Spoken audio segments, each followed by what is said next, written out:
The Lord be with you. A reading from the Holy Gospel according to Mark. Now one of the scribes came to Jesus and he asked him, Lord, which is the first of all the commandments? And Jesus replied, this is the first. Hear, O Israel, the Lord our God is Lord alone, and you shall love the Lord your God with all your heart, with all your soul, with all your mind, with all your strength.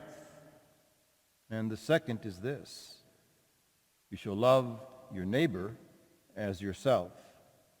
Now there is no other commandment greater than these. It was then that the scribe said to him, well said, teacher, you are right in saying, he is the one, there is no other. And to love him with all your heart and all your understanding and all your strength, and to love your neighbor as yourself is worth more than all burnt offerings and sacrifices. And when Jesus saw that he answered with understanding, Jesus said to him, you are not far from the kingdom of God. And no one dared to ask him any more questions. The Gospel of the Lord. As a teacher, I love this gospel because we've got the Jesus the teacher, and we've got the student scribe, and this repartee, this colloquy between the two of them is amazing, because the student is asking a question he already knows the answer to. If he's a Jewish boy at all, he knows the answer. Jesus answers the question exactly as he knows what to be truth. He adds a little something to it, and then as a really good student, which every teacher loves, he parrots back the exact same thing that Jesus says, and Jesus says, smart kid. Teachers love to hear right back what they've given. When I was getting my certification to teach in the state of Illinois, I told my students, I said, now look, the master teacher is going to come and she's going to examine my teaching. So whenever I ask a question, I don't care what the question is, I want every last hand in this classroom to go up. And then, if you know the answer, raise one finger. That's the little game we play. And of course this kid knew the answer. That's the prayer. That's the first thing on the mouth of a young Jewish lad when he wakes up, and the last thing on his mouth when he goes to bed. It's the Shema. The Shema is the great prayer. Hear, O Israel, your God is one, and one alone. Shema Yisrael Adonai. Eloheinu Adonai. That's all the Hebrew I know. But it's enough. Because Shema basically says, pay attention, listen up. Something really important is coming. Pay attention. Shema Israel. Of course, Israel is the name that is given to Jacob after he wrestles with God all night long trying to get his blessing. Gets his hip a little out of joint, but he gets his blessing. He sees God and he lives. Israel simply means, anything with the name El in it has God in it. What Israel means, the one who struggles and wrestles with God. And struggles and wrestles with God for what? Well, to know this God. And what do we know about this God from this prayer? Well, that it's only one. We're beginning to fully understand monotheism. In the earliest days of the tribal religion, our God was better than the Baal gods. Our God was the biggest God. But that's not who this God is. This God has no competition. This is the one. As Thomas Aquinas would say, Deus est ens. God is being. He's not a being. He's being. God is love. And God is not one who just gives love. God is love. Now, therefore, here's what you are to do, and here comes the moral implication. You are to love the Lord with all your heart and all your strength and all your mind. But how do you do that? How do you love God, who is love, that doesn't need our love? I dare say the only way I think we can really love God is because God is already in us. It really is God loving God. It's God. We are mirroring what is first given to us, and we are mirroring it back to God. And that's a wonderful thing. And in the preface that I've chosen today, it's one of the common prefaces, and it says, we come to praise you not because it adds anything to you. God does not need our love. But it does help us to come to the realization of who we are in relationship to you. And that is a relationship of love.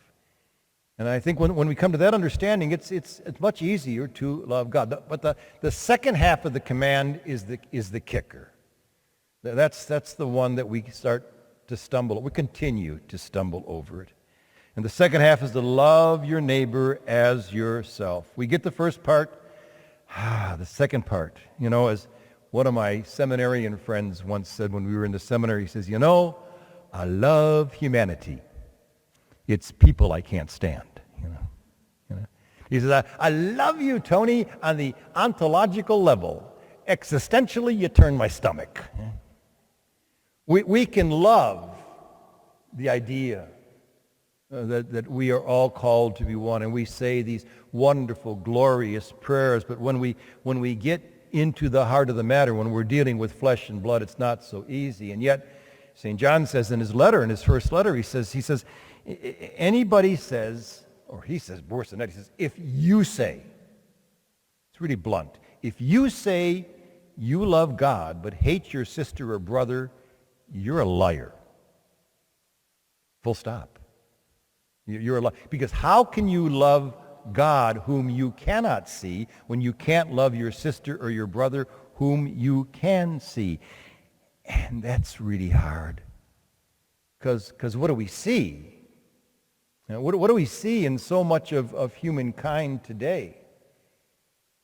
I honestly believe there's a whole lot more good than bad in the world by a long shot. It's maybe 95% to 5%, but the 5% is what makes the news. And of course, there's a little bit of the 5% in every one of us, How do you love an Assad who gasses his own people and literally allows them to starve to death? That's really hard to love. How do you love the psychopath? How do you love? I've been dealing with a number of women today whose ex-husbands and ex-boyfriends are stalking them and their children. There's nothing more frightening than you can't go anywhere without wondering if they're going to be around the corner or how dangerous they are. That's really hard to love. How do you love that one?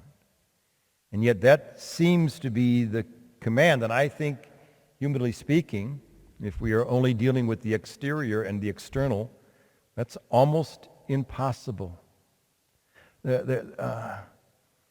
Because and then it carries on because it says we are to love the others as we love ourselves. And if we look at our own exterior, sometimes there's not a lot to love there too. I think by and large, we've been trained finally that love really conquers and love dwells in us. But by the time we learn individuation, by the time we start separating ourselves from our parents, by the time we start setting up our own personality, what we do is create this persona, and we spend the whole life creating this persona because this is what we want you to think of us. We want you to think well of us, so I'm going to act in a certain way. I may not believe that, but I'm going to act that way. But that's not who I really am. And that really is not who I am in the depth of my being. Thomas Merton says we spend the whole first half of our life climbing up the ladder, and then we realize we got it against the wrong wall. And then we got to come down that ladder again. And so loving the other as we love ourselves is difficult because I'm not sure how much we truly do love ourselves.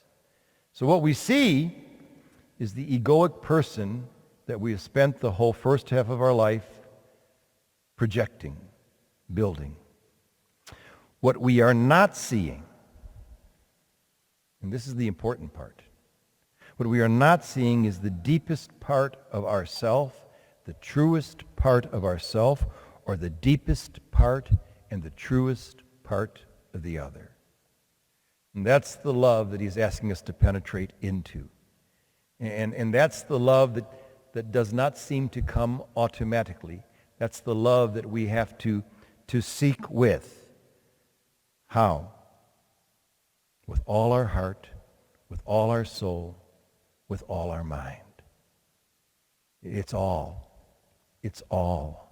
The operative word there is all. And the operative reality, and I think we lose this an awful lot. The operative reality is grace.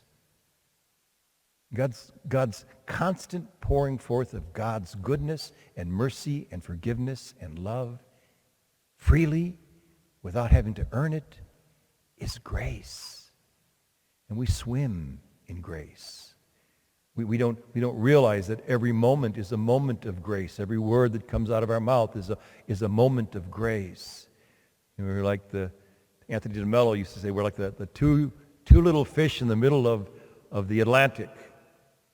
And one says to the other, I understand there's this incredible place called the ocean, and all I see is this stupid water. We swim in it. We swim in it. And what we are called to do is to become conscious of the fact that the deepest part of us is divine, and that we swim in the grace that gives us now the power to do something about it. And Beatrice Boutreau, one of my heroes, she said that one of the best metaphors she can think about loving with all your heart and all your mind and all your soul and all your strength is the metaphor that Jesus uses about plowing. He says when you start out to plow, you put your shoulder to the wheel and your nose to the grindstone and you go forward. You don't look back. St. James says the double-minded person is unstable in all their ways. You just keep going. You get in what we would call today the flow with all of your will, with all of your heart, with all of your hope. And the holy work then is to see through. I see through you. I see through your hardness. I see through your anger. I see through your resentment. I see through your hurt. I see through your pain. And what do I see? I see the divine one. I see love. When I do exactly the same thing with myself, when I look in the mirror, when I go beyond the phoniness and the games that I love to play and project on the world, what do I see? I see the divine one. I see the love. That's what we're called to love with all of our heart, all of our soul, all of our mind.